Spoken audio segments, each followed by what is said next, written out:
into an unstoppable force, or we fall apart.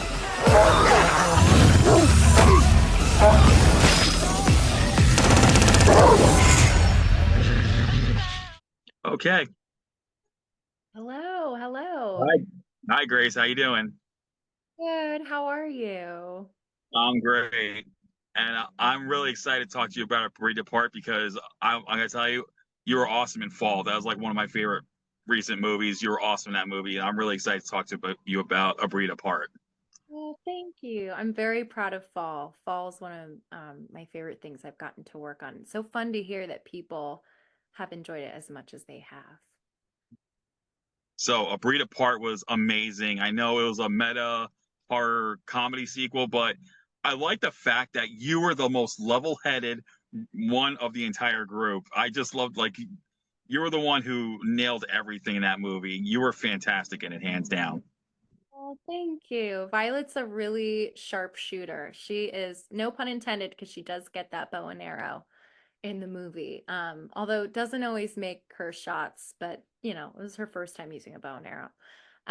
But yeah, Violet, fun one. I really liked playing her. So thank you for that. Yeah. So how did you get pitched for this? For where you and Virginia actually reunite on this film? How did this all come about? Um, you know, Griffin Nathan reached out to me with the script, and it was just so entertaining to read. And Violet felt like a fun character I wanted to try on.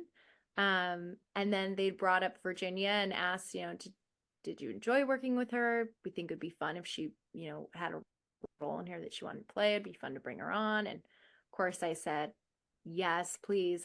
Yes, I enjoyed working with her. Yes, please. Let's get her on this. And then from there, we kind of were figuring out casting. For a bit there, she was going to play Collins, who's my brother, but it was going to be his sister. Yeah.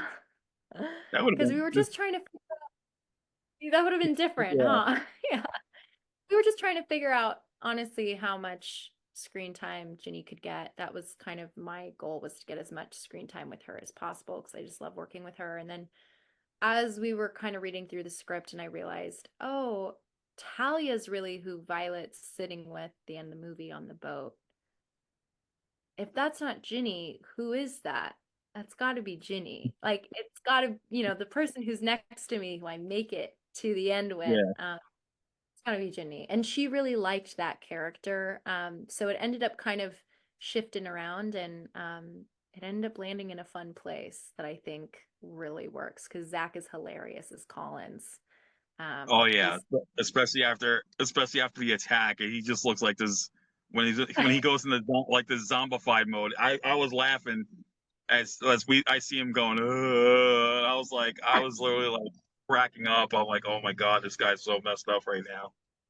really did some fun stuff. He really brought some fun stuff to the table. He was cracking us up. It was great.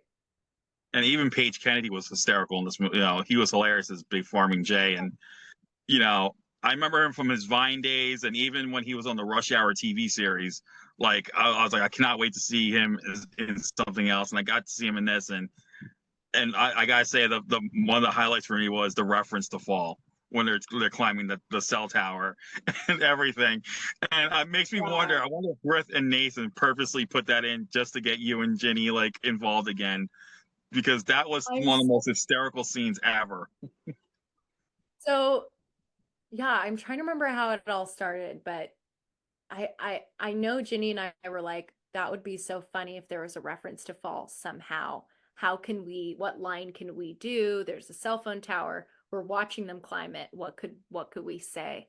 And it's such a tongue-in-cheek movie. So it was just a fun moment for us to, have that reference, that meta reference. And it is such a meta movie. So it makes sense that we'd be referencing something else. And Paige and Troy kind of have a fall. They're having a fall moment on that tower with, trying to survive. And yeah, you mentioned how funny Paige Kennedy is. Oh my gosh, he was cracking us up on set all the time. He is so funny, and he's so good in this. I really enjoy watching him in it. He's hilarious, isn't he? With Yeah, Farmer Jane, the yeah. chicken. I was like. Yeah, and Troy and Real were pretty good too in their roles too. Yeah. You know, they were great. It was like so must have been great working with the cast all together on this one. Yeah, everyone really, everyone brought it and everyone was so game to just dive into the world. And we got so lucky with the ensemble and just all the different layers. I'm so glad we got Riel. I wasn't sure who we were going to get for that role for a bit. You kind of start to hear, okay, who else is getting cast? Who else is getting cast? When they mentioned Riel and then getting to meet her and work with her, she's just lovely through and through. Such a champ. um, Never had a bad day on set, shows up every day, just so professional. And she and I recently just went thrifting together and had a fun little day. So big fan Nice. of. And of course, we got to mention Hayden Panettiere because she's practically an icon at this point, and just to see her kicking butt with you guys again. I mean, she took on Ghostface of all things recently, so getting her to join you guys at taking on the pack of dogs was just brilliant.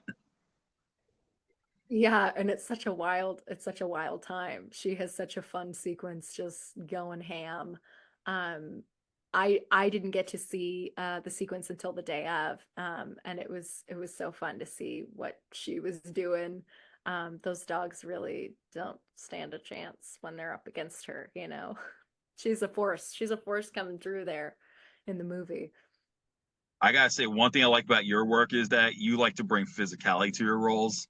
Because you've played a superhero, you've been on this crazy tower, and now you're here. You are about to taking on wild dogs. What is it that you like about this physical demand of your roles, like that you enjoy? Thank you for saying that, because that is very much something that I just find to be a really fun challenge. I grew up dancing ballet. I grew up pursuing an art form that was really challenging on my body and my brain, and I enjoyed pushing myself physically with ballet. And so I think there's been this overlap with my roles where if there's action or stunts or um, and this one a bow and arrow that I was learning how to shoot and leaning out of a golf cart while shooting it. And um, I think it's the challenge of it all. It's really fun. I've gotten to work with a trainer and a nutritionist recently on something I can't talk about, but um, getting to be in that discipline and feel like it's so immersive, right? It's an opportunity to really get immersive into the character um, in a way that I like immersive environments when I shoot. So I think it's fun to kind of get immersed into my body and my physicality with the character as well. It just kind of builds out the whole thing. Whether or not that comes across for everyone else, it's fun for me. Yeah, I totally see it, and I gotta admit, at this point, I could see you in a fight movie eventually. Like if you get the right training, I could see you. Hey, if Michelle Yeoh can do it, who started out as ballet, and she's now like a martial arts action star after ballet training, I could totally see you do it at this point. That I love that. Let's put that out there. I love choreography. That'd be sick. And I've dabbled with a little bit of taekwondo. Love kickboxing. So get me in there. Get me in there. Give me the challenge. I'm ready. Everyone's hearing this. It's coming right from her. All right. I hope someone watches this and says, "All right, let's make it happen." I hope that's going to be the case. Yeah, thank you. That'd be cool. That'd be cool. So, what's next for you after this that you can talk about? Is there any new projects that in the works that you're able to talk about? If not, that's okay. Yeah, I the next project I'm working on is The Leader. And it is a true crime historical film. I'm not sure if you heard about it, so if I'm already talking about it, but it's based on the Heaven's Gate cult. And it's a very different tone than the movie we've been talking about in this Mhm. interview. And it's very different from anything I've done. It's one that I'm afraid of but excited for because it's a heavier topic, and the project is just it's definitely one of those where I get to try to do my best as an actor and use my craft, and I hope I can do justice to telling the story. Well, I will definitely check that one out when it's ready. But in the meantime, a Don't breed miss. apart. Yeah. A Breed Apart is coming May 16th. Definitely check this out. If you like The Braid and you're into meta horror comedies, you're definitely going to want to see this one. Grace is phenomenal in this movie. And Grace, I can't thank you enough again. It's been an honor to talk to you about this movie. Thank you. It's been an honor to talk to you. It's been so lovely. Thank you. Well, you take care and you stay awesome. Thank you. Bye bye.